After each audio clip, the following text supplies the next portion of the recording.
نحمده ونصلي على رسول الكريم أما بعد கண்ணியமிக்க அல்லாஹ்வின் நல்லடியார்களே, அல்லாஹ் சுப்ஹானஹு வ தஆலா நிலைமிக்க ரமலானுடைய மாற்றி காலத்தில் ரஹ்மத்துடைய பத்தில் மூன்றாவது தராவை தொழுகக்கூடிய ஒரு பாக்கியத்தை தந்திருக்கின்றார். ரமலானுடைய பிறை 3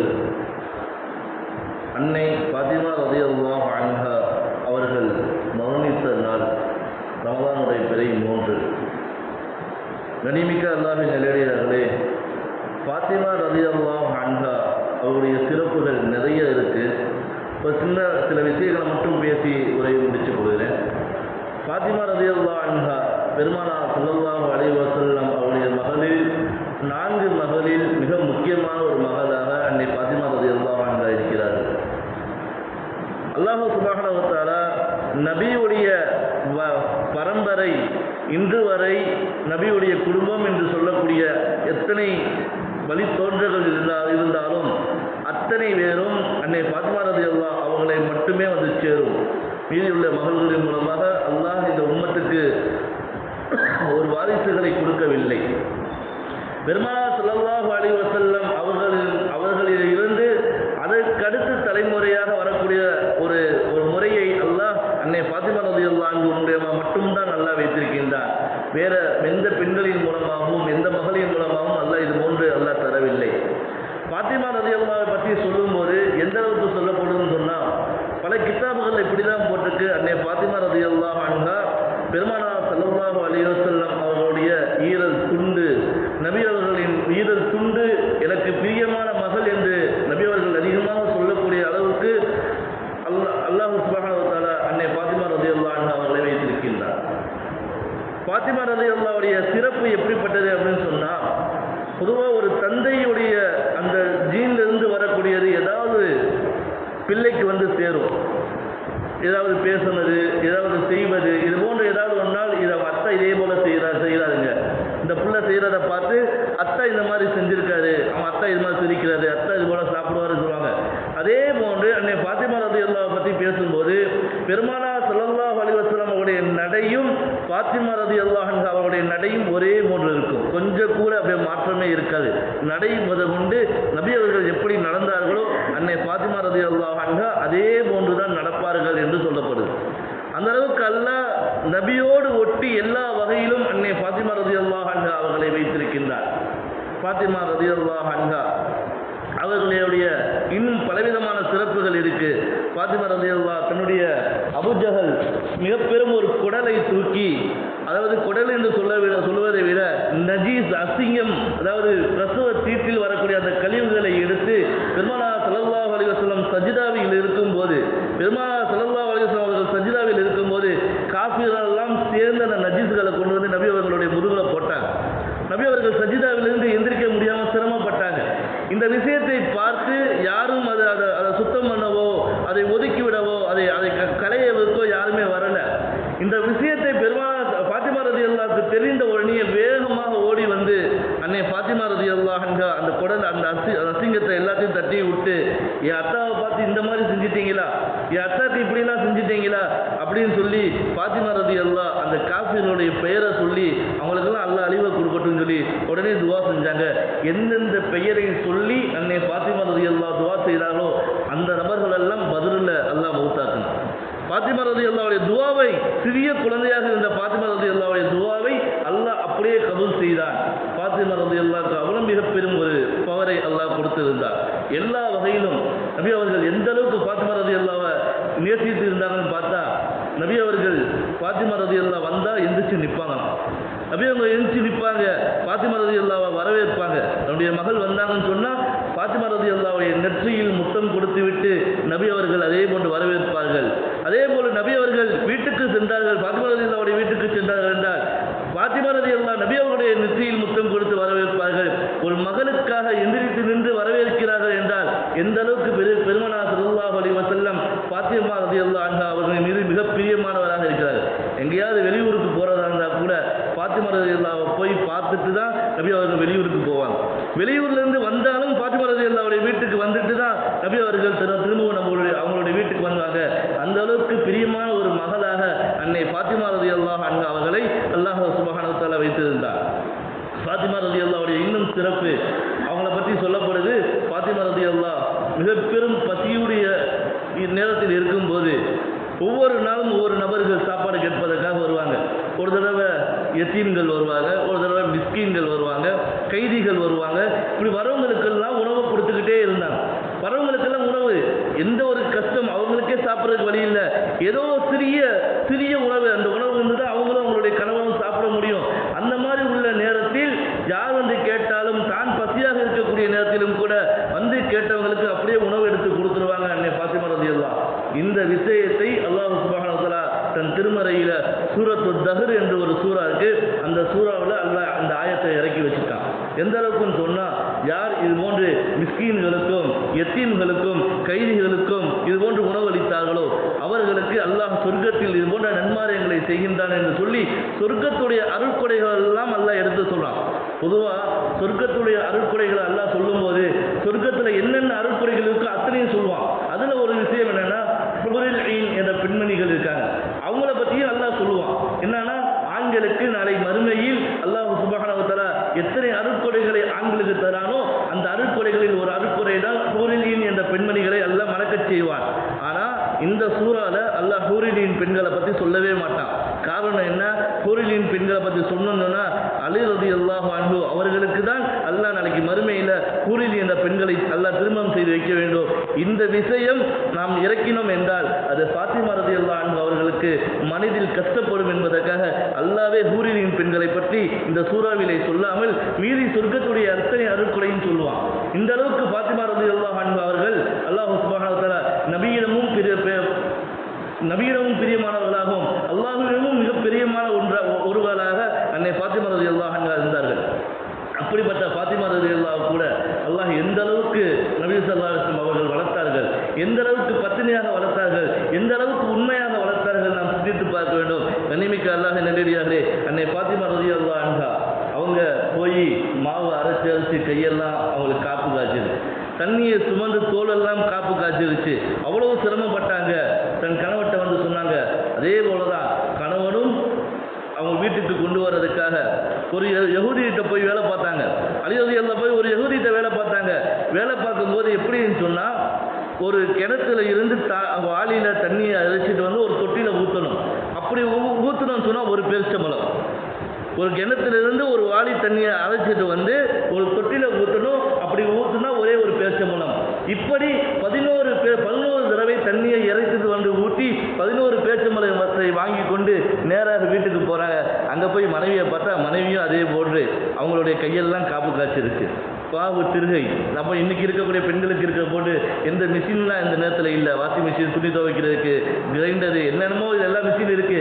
அந்த நேரத்தில் எதுவும் இல்லை. அவங்களுடைய அத்தனை வேலைகளையும் அவங்களுடைய கையிலேயே செஞ்சு காப்பு காய்ச்சிருச்சு.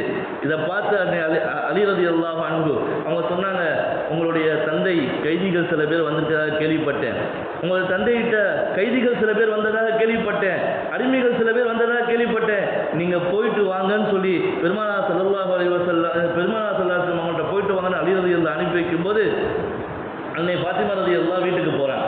வீட்டுக்கு போனால் ரசூலுல்லாஹி ஸல்லல்லாஹு அலைஹி வஸல்லம் வீட்டில் இல்லை. வந்துட்டு போயிட்டு பார்த்துட்டு திரும்ப வந்துடுறாங்க. அன்னை ஆயிஷா ரலியல்லாஹு அன்ஹா சொன்னாங்களா, இது மாதிரி உங்கள் மகள் வந்துட்டு போனாங்க, உங்களுடைய மகள் ஃபாத்திமா வந்துட்டு போனாங்க. சொன்ன உடனே தாமதம். அதாவது பொதுவாக ஆயிஷா ரலியல்லாஹுடைய குணமும் எப்படி இருந்துச்சுன்னா, மூத்ததாரத்துடைய பொண்ணாக தான் இன்னைக்கு வெறுப்பாங்க, அவங்கள ஒதுக்கிடுவாங்க. அதெல்லாம் பார்க்காம அவங்க சொன்ன வார்த்தை, உங்களுடைய அன்பு மகளை ஃபாத்திமா வந்துட்டு போனாங்கன்னு ஆயிஷா ரலியல்லாஹு பிரியமான முறையில் சொன்னாங்க. சொன்ன உடனே தாமதம். உடனே ரசூலுல்லாஹி ஸல்லல்லாஹு அலைஹி வஸல்லம் நான் போய் பார்த்துட்டு வந்துட்டு வேகமாக வீட்டை விட்டு வெளியே போயிட்டேன். சொன்ன உடனே ஃபாத்திமா ரலியல்லாஹு வந்தாங்களா, உடனே வீட்டை விட்டு வெளியே போயிட்டாங்க. வீட்டை விட்டு வெளியே போய் நேராக ஃபாத்திமா ரலியல்லாஹு போய் பார்த்துட்டு அவங்க சொன்னாங்க, வந்ததுக்கு காரணம் என்ன என்று கேட்கும்போது அவங்க இந்த மாதிரி அவங்களுடைய வேலைகளுடைய விஷயங்கள்லாம் சொன்னாங்க. வேலைகளுடைய விஷயங்கள்லாம் சொல்லும்போது பெருமானார் ஸல்லல்லாஹு அலைஹி வஸல்லம் அதுக்கப்புறம் சொன்னாங்களா, நீங்கள் இரண்டு பேரும் இரவு தூங்கும்போது சுப்ஹானல்லாஹ் 33 தடவை, அல்ஹம்துலில்லாஹ் 33 தடவை, அல்லாஹு அக்பர் 34 முறை ஓதிக்கொண்டு நீங்கள் இருவரும் படுத்துக் கொள்ளுங்கள் என்று சொல்லுவார்கள். இது அந்த தஸ்பீஹ் தான் தஸ்பீஹ் ஃபாத்திமா நம்ம சொல்றோம். ரசூலுல்லாஹி ஸல்லல்லாஹு அலைஹி வஸல்லம் ஃபாத்திமா ரலியல்லாஹு சொல்லிக் கொடுத்த தஸ்பீஹ். இன்றைக்கு இரவு தூங்கும்போது தொழுகைக்கு பிறகுலாம் இந்த தஸ்பீஹை ஓதுறோமே, இது தஸ்பீஹ் ஃபாத்திமா ரலியல்லாஹு சொல்லிக் கொடுத்த ஒரு தஸ்பீஹ். இந்த தஸ்பீஹை ரசூலுல்லாஹி ஸல்லல்லாஹு அலைஹி வஸல்லம் பிறகு 2 பேரும் எதிர்பார்க்குறாங்களா ரசூலுல்லாஹி ஸல்லல்லாஹு அலைஹி வஸல்லம் அதுக்கு பிறகு ஏதாவது கைதியை கொடுப்பாங்கன்னு சொல்லி. அப்போ கேட்டாங்களா இந்த தஸ்பீஹ்லாம் ஓகே, வேறு ஏதாவது எங்களுக்கு கொடுத்தா நல்லா இருக்குமே. சொல்லும்போது பெருமானார் ஸல்லல்லாஹு அலைஹி வஸல்லம் சொன்னாங்க, நீங்கள் பொறுத்து இருங்கள், அல்லாஹ் உங்களுக்கு அருள்கொடையை தருவான். கைதிகளை நான் தரமாட்டேன்.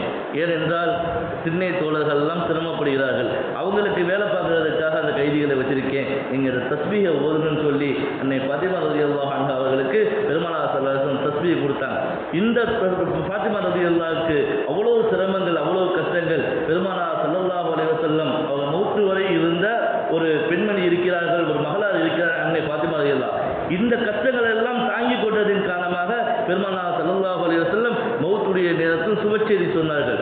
நாம் எல்லாம் கேள்விப்பட்டிருப்போம். ஆயிஷா ரலியல்லாஹு அன்ஹா கேட்பார்களே, கேட்கும்போது என்ன பெருமானார் ஸல்லல்லாஹு அலைஹி வஸல்லம் உங்களுடைய காதில் என்னமோ சொல்லிக்கிட்டு இருந்தாங்க, மௌத்துடைய நேரத்தில் உங்களுடைய காதில் சொல்லிக்கிட்டு இருக்கும்போது நீங்கள் முதல்ல அழுதீங்க, அப்புறம் சிரிச்சீங்க, என்ன காரணம் என்று கேட்கும்போது அங்கே ஃபாத்திமா ரகசியத்தை நான் சொல்ல மாட்டேன்னு சொல்லுவாங்க. பிறகு நபி அவருடைய மௌத்துக்கு பிறகு ரகசியத்தை சொல்லுவார்கள்.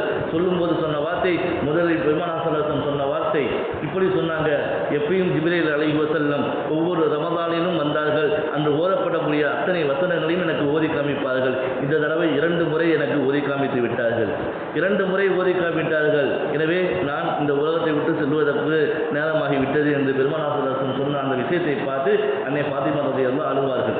அதற்கு பிறகு சொன்ன வார்த்தை என்ன சொல்வார்கள் என்றால், எனக்கு பிறகு நாளைக்கு நீங்கள் தான் முதல்ல அடுத்து நீங்கள் தான் வருவீங்க, சொர்க்கத்தில் இருக்கக்கூடிய எல்லா பெண்களுக்கும் நீங்கள் தலைவியாக இருப்பீர்கள், ஹவ்வா அலைஹிஸ்ஸலாத்தில் இருந்து உலகத்தில் தோன்றிய அத்தனை பெண்களுக்கும் நீங்கள் தான் தலைவியாக இருப்பீர்கள் என்ற ஒரு விஷயத்தை பெருமானார் ஸல்லல்லாஹு அலைஹி வஸல்லம் அவர்கள் சொன்ன உடனே ஆயிஷா ரலியல்லாஹு சிரித்தார்கள். என்ன சந்தோஷம்னா, ஒன்று தலைவியாக இருப்பது, இரண்டாவது விஷயம் நபி அவங்க போன உடனே நீண்ட நாட்கள் அந்த வருத்தம் இல்லை, உடனடியாக பெருமானார் ஸல்லல்லாஹு அலைஹி வஸல்லம் அவங்களுக்கு பிறகு உடனே நான் மூத்தா போயிடுவேன், நபி அவங்க கூட நான் போய் இருப்பேன், அந்த ஒரு சந்தோஷத்தில் ஆயிஷா ஃபாத்திமா ரலியல்லாஹு சிரித்தார்கள் என்ற வரலாறு இருக்கு. இந்த ஃபாத்திமா ரலியல்லாஹு மௌத்துடைய நேரத்தில் அஸ்மா என்ற பெண்மணி வீட்டுக்கு வெளியில் ஒரு வேலையாக போயிட்டு வரும்போது அங்கே இருக்கக்கூடிய இடத்துல ஜனாசாவுக்கு தூக்கிட்டு போகிறதுக்கு ஒரு பெட்டி மாதிரி ஒன்று பார்த்துட்டு வந்திருப்பாங்க. அந்த பெட்டியை சொல்லுவாங்களாம், இது போன்று நான் போனேன், ஒரு பெட்டியை பார்த்தேன், அந்த பெட்டியை ஜனாசாலாம் தூக்குறதுக்கு வைக்கிற மாதிரி இருக்குன்னு சொன்ன உடனே ஃபாத்திமா ரலியல்லாஹு சொன்னாங்களாம், அந்த பெட்டியை நீ பார்த்துட்டு வந்தே, அதே போன்று என்னுடைய மையத்துக்கு நீங்கள் இது போன்று ஒரு பெட்டியை தயார் செய்யுங்கள், என்னுடைய மையத்துக்கு நீங்கள் பெட்டியை தயார் செய்யுங்கள் என்று சொல்லிவிட்டு ஃபாத்திமா ரலியல்லாஹு சொன்னார்கள், என்னுடைய மையத்தை யாரும் பார்க்கக்கூடாது, எந்த ஒரு ஆணுடைய பார்வையும் என்னுடைய மையத்தில் படக்கூடாது. அந்த நேரத்தில் மையத்தை எப்படி கொண்டு போனாங்கன்னு சொன்னால், அப்படியே ஒரு முடிச்சு போட்டு அங்கே தலையில் ஒரு பக்கம் காலில் ஒரு பக்கம் தூக்கிட்டு போயிடுவாங்க, அப்படியே தூக்கிட்டு போய் மண்ணில் போட்டு புதைச்சிடுவாங்க. அப்படி தான் இருந்துச்சு. இந்த மாதிரி ஒரு நேரத்தில் ஃபாத்திமா ரலியல்லாஹு சொன்ன வார்த்தை, என்னுடைய மௌத்துக்கு பிறகும் கூட என்னுடைய உடல் அங்கத்தை யாரும் பார்த்துவிடக்கூடாது, என்னை பெட்டியில் வைத்து என்னை மூடி செல்லுங்கள், மக்கள் நடமாடக்கூடிய பாதை இல்லாமல் இரவோடு இரவாக சென்று என்னை அடக்கம் செய்யுங்கள் என்று சொல்லிவிட்டு அன்னை ஃபாத்திமா ரலியல்லாஹு இந்த ரமலானுடைய பிறை 3இல் அவர்கள் மௌத்தாகிறார்கள். மௌத்தான பிறகு அதே போன்று ஹஜ்ரத் அலி ரலியல்லாஹு அவங்களுக்கு கஃன் செய்து தூக்கிட்டு போகிறாங்க. தூக்கிட்டு போகும்போது ஒரு மையத்தை வெறும் 3 நபர் தான் தூக்கிட்டு போகிறாங்க. இந்த இரவு நேரத்தில் மக்கள் நடமாடக்கூடிய பாதை இல்லாமல் இரவு நேரத்தில் 3 நபர், ஹசன் ரலியல்லாஹு, ஹுசைன் ரலியல்லாஹு, அலி ரலியல்லாஹு 3 பேர் மட்டும்தான் ஜனாசாவை தூக்கிட்டு போகிறாங்க. தூக்கிட்டு போகும்போது இடையில அபூதர் ரலியல்லாஹு அன்ஹு அவர்கள் பார்க்கிறார்கள். பார்த்துவிட்டு, யா அல்லாஹ், ஒரு ஜனாசாவை வெறும் 3 பேர் தான் தூக்கிட்டு போகிறாங்க, இது கண்டிப்பாக நபியுடைய மகளாக ஃபாத்திமாவாக தான் இருக்கும், அவங்களுடைய மகள் ஃபாத்திமாவாக தான் இருக்கும், யா அல்லாஹ் எனக்கு இந்த மௌத்தில் கலந்தக்கூடிய ஒரு பாக்கியத்தை கொடுன்னு துவா செஞ்சுட்டு நேராக அலி ரலியல்லாஹுவிடம் போய் அனுமதி கேட்பாங்க. அனுமதி கேட்ட பிறகு 4 பேரும் சேர்ந்து அந்த ஜனாசாவை தூக்கிட்டு போவாங்க. ஃபாத்திமா ரலியல்லாஹுடைய ஜனாசாவை தூக்கிட்டு போவாங்க. தூக்கிட்டு போயிட்டு மண்ணறையில் வைப்பதற்கு முன்னால், கபரில் வைப்பதற்கு முன்னால் கீழே வச்சுட்டு அபூதர் ரலியல்லாஹு கபரை பார்த்து சொல்லுவாங்களாம், கபரே உங்ககிட்ட வந்திருக்கிறது யார் என்று தெரியுமா, கபரே உங்ககிட்ட வந்திருக்கிறது யார் என்று தெரியுமா, ஈருலகத்துக்கும் தலைவராக இருக்கக்கூடிய அண்ணல் பெருமானார் ஸல்லல்லாஹு அலைஹி வஸல்லம் அவருடைய மகள் வந்திருக்காங்க, கபரே நீ அவங்ககிட்ட ஒழுங்காக நடந்துக்க. அபூதர் ரலியல்லாஹு சொன்ன வார்த்தை. அடுத்து சொன்ன வார்த்தை, ஹலிஃபாவாக 4 ஹலிஃபாக இருக்கக்கூடிய ஹஜ்ரத் அலி ரலியல்லாஹுடைய மகளார் ஃபாத்திமா வந்திருக்கிறார்கள் என அவருடைய துணைவியார் ஃபாத்திமா ரலியல்லாஹு வந்திருக்கிறார்கள், கபரே கபரே நீ அவங்கள்ட்ட ஒழுங்கா நடந்துக்க. அடுத்து சொன்ன வார்த்தை ஹசன் ஹசன் ரலியல்லாஹ், நல்ல இளைஞர்களுக்கெல்லாம் தலைவராக இருக்கக்கூடிய ஹசன் ஹசன் ரலியல்லாஹ்வுடைய தாயார் வந்திருக்கிறார், கபரே அவங்க கிட்ட ஒழுங்கா நடந்துக்க என்று சொல்லும்போது அல்லாஹ் கபரை பேச வைத்தான். கபரு பேசியது, யாராக இருந்தாலும் சரி உலகத்தில் எப்படி இருக்காங்களோ அதுக்கு தகுந்த மாதிரி கூலி. அது நபிகளுடைய குடும்பம் பார்க்கல, நபியுடைய பிரியமான மகன் பார்க்கல, எப்படிப்பட்ட நபராக இருக்கட்டும் உலகத்தில் எப்படி அவர்கள் இருக்கிறார்களோ அதற்கு தகுந்தது போன்றுதான் கபூரில். எனவே நமக்கு அல்லாஹ் இதிலிருந்து நிறைய படிப்புகளை தந்திருக்கான். கண்ணிமிக்க அல்லாஹ் நல்லடியார்களே, அப்படிப்பட்ட ஃபாத்திமா ரலியல்லாஹு அன்ஹா அவர்கள் மௌத்தான ஒரு நாள் அவங்க வாழும்போது ரொம்ப பத்தினியாக தன்னுடைய உடலை மௌத்துக்கு பிறகும் கூட யாரும் பார்க்கக்கூடாது என்று நினைத்தவர்களாக, எல்லா வகையிலும் நபி அவர்களுக்கும் அல்லாஹ்விற்கும் பிரியமானவர்களாக, கற்புலக்கத்தோடு வாழ்ந்தவர்களாக அன்னை ஃபாத்திமா ரலியல்லாஹு இருந்தார்கள். அந்த ஃபாத்திமா ரலியல்லாஹு மௌத்தான பிறை ரமலான் பிறை 3 நம்மளுடைய பெண்களும் அது போன்ற ஃபாத்திமாக்களாக மாறுவதற்கு அல்லாஹ் தௌஃபீக் செய்வானாக. வாஹிரனா அல்ஹம்துலில்லாஹி ரப்பில் ஆலமீன். அல்ஹம்துலில்லாஹி ரப்பில் ஆலமீன். அல்லாஹும்ம ஸல்லி அலா சய்யிதினா மௌலானா முஹம்மத்